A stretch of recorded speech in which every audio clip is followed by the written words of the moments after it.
اگر آب موجب مرگ آتش میشه و یا اگر آتش از آب هراس داره، به خاطر تشخیص من و شما و یا تصمیم من و شما و هیچ کس دیگر نیست، بلکه اون ذات و جوهر این دو ماده است که به ما اعلام میکند که وجود یکی باعث میشه که آن یکی نباشه و اینا همیشه در تقابلن.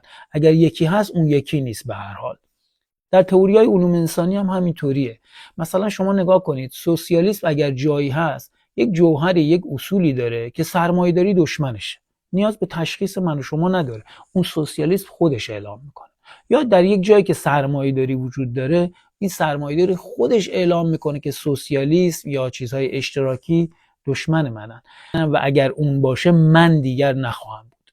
پس این نیاز به این نداره که من و شما تشخیص بدیم. در حقیقت میخوام اینو بگم، بعضی وقتا برای اینکه تشخیص بدیم اون نگاه مقابل، اون اپوزیسیون واقعی هر تئوری چیه، شما باید به خودش رجوع بکنید.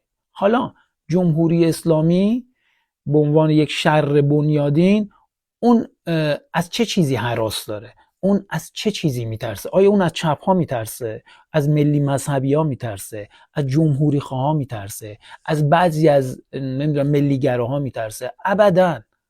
ابداً اینطوری نیست، بلکه همه اینا در تأسیس این حکومت شر بنیادین با هم دیگه دست داشتن، شریک بودن، سهم داشتن.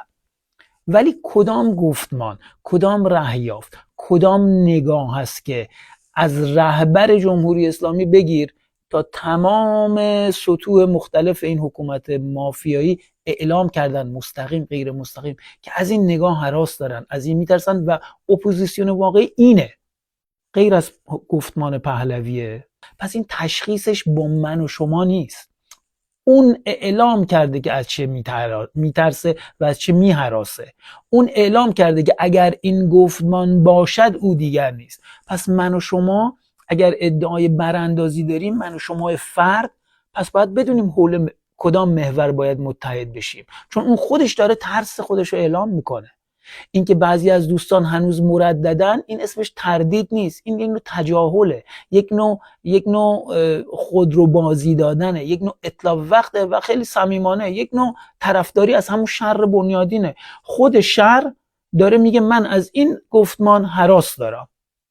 به هر حال میخوام بگم در تشخیص اینی اپوزیسیون واقعی این خیلی ساده است. باید به حرفای خود اتفاقا همین شر گوش کنیم، همین آتش گوش کنیم، ببینیم کدام آب این آتش را میخواباند و کدام گفتمان میتونه ما را از این در حقیقت گفتمان سیاه و مافیایی عبور بده.